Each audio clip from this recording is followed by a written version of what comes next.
After major defeats in Normandy in the summer of 1944, remnants of German forces withdrew across eastern France and Belgium towards the German border by the end of August. As the Allied pursuit across France and Belgium continued, distances increased beyond the range of a single truck. Offensive operations slowed to a standstill, allowing the German forces to fall back and regroup.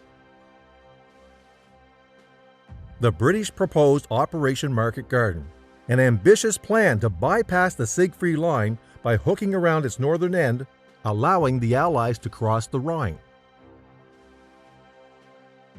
The plan consisted of two operations, Market and Garden. Market would deploy 3 airborne divisions to capture the bridges over the Meuse, Wall, and Rhine rivers, together with crossings over several smaller channels. Garden consisted of the British 30th Corps, which would lead the ground offensive linking up the bridges. If successful, 30th Corps, together with the airborne forces, would break out of the Arnhem bridgehead and head east towards Germany and its most important industrial area, the Ruhr Valley. The operation started on Sunday, September 17, 1944, when 2,000 transport airplanes lift off from airfields in England. On board are 3 divisions totaling 20,000 men. The American 101st Airborne Division lands north of Eindhoven with the objective of capturing 5 bridges. After a brief delay caused by an 88mm gun and a machine gun post, the bridge at Sun was blown up by the Germans on approach. The other bridges are successfully captured. The American 82nd Airborne Division is dropped in the Nijmegen area. Their goal is to capture the bridges over Meuse, Wall, and the canal linking the 2 rivers. The bridge over the Meuse is successfully captured, and so are the crossings over the canal. The attack on the Wall Bridge failed, leaving the bridge in German hands. To the west of Arnhem, forces of the British 1st Airborne Division landed without serious incident, but problems associated with the poor plan began soon after.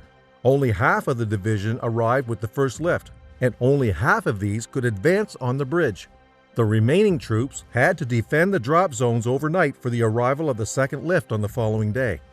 2 of the 3 battalions of the 1st Parachute Brigade were slowed down by small German units of a training battalion, which had quickly established a thin blocking line covering the obvious routes into Arnhem. Lieutenant Colonel John Frost, 2nd Parachute Battalion, advancing eastwards along the southernmost road into Arnhem near the Rhine, found its route largely undefended. They arrived at the bridge in the evening and set up defensive positions at the north end. In the south, 300 guns of the Corps artillery opened fire, firing a rolling barrage in front of 30th Corps start line. The advance was led by tanks and infantry of the Irish Guards. The lead units broke out of 30th Corps bridgehead on the Meuse-Escaut Canal and crossed into the Netherlands. Around noon on Monday, September 18th, the 101st Airborne were met by the lead reconnaissance units from 30th Corps. Radio contact alerted the main force that the Sun Bridge had been destroyed and requested that a Bailey Bridge be brought forward. During the night, 30th Corps engineers constructed a Bailey Bridge within 10 hours across the Wilhelmina Canal. By the end of the day, the 1st and 3rd Parachute Battalions had entered Arnhem and were within 2 kilometers (1.2 miles) of the bridge with approximately 200 men, 1/6 of their original strength. During the early morning hours of the 3rd day, September 19th, the 1st Parachute Brigade, supported by remnants of the 3rd Battalion, began its attack towards Arnhem Bridge. As soon as it became light, the 1st Battalion was spotted and halted by fire from a German defensive position. With no hope of breaking through, the 500 remaining men withdrew westwards in the direction of the main force 5 kilometers (3.1 miles) away near the landing zone. Units of the 82nd Division made contact with the Grenadier Guards of the 30th Corps at Grave. By the afternoon of 20 September, the British positions around the north end of Arnhem Bridge had weakened considerably. Casualties, mostly wounded, were high from constant shelling. An acute lack of ammunition, especially anti-tank munitions, enabled enemy armor to demolish British positions from point-blank range. Food, water, and medical supplies were scarce. The Germans overcame pockets of resistance throughout the day, gaining control of the northern bridge approaches and permitting reinforcements to cross the span and reinforce units further south near Nijmegen. The last radio message broadcasted from the bridge: "Out of ammo, God save the King." Boats requested by the 82nd Airborne from 30th Corps arrived in the afternoon. The American paratroopers were rowed across the wall in 26 canvas assault boats.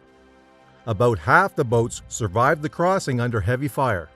The surviving paratroopers then proceeded, fighting to the north end of the bridge. German forces withdrew from both ends of the bridge after the 30th Corps Guards tanks secured the bridge. On 21st September, the 5th day of the operation, approximately 3,500 survivors of the 1st Airborne Division established themselves in the buildings and woods around Oysterbeek with the intention of holding a bridgehead on the north side of the Rhine until 30th Corps could arrive. Throughout the day, their position was heavily attacked on all sides. That same day, after 2 days of delay due to the weather, the Polish 1st Independent Parachute Brigade entered the battle. 2 of the brigade's 3 battalions were dropped amidst heavy German fire, opposite the 1st Airborne Division's position on a new drop zone south of the Rhine near the village of Dreil. The 3rd Battalion was dropped 12 to 15 miles away near Grave. The following 3 days, the Germans attacked the British positions on the north side of the river and the Polish on the south side. On Monday, September 25, the 9th day of battle, the 1st Airborne Division received their orders to withdraw across the Rhine. This could not be done until nightfall, and in the meantime the division struggled to survive. By the next morning, they had withdrawn 2,398 survivors. Of approximately 10,600 men of the 1st Airborne Division who fought north of the Rhine, 1,485 had died. The prized Arnhem Bridge, for which the British had fought so hard, did not survive the war. Allied B-26 bombers aircraft destroyed it on 7 October to deny its use to the Germans. It was replaced with a bridge of similar appearance in 1948 and renamed John Frost Bridge on 17 December 1977.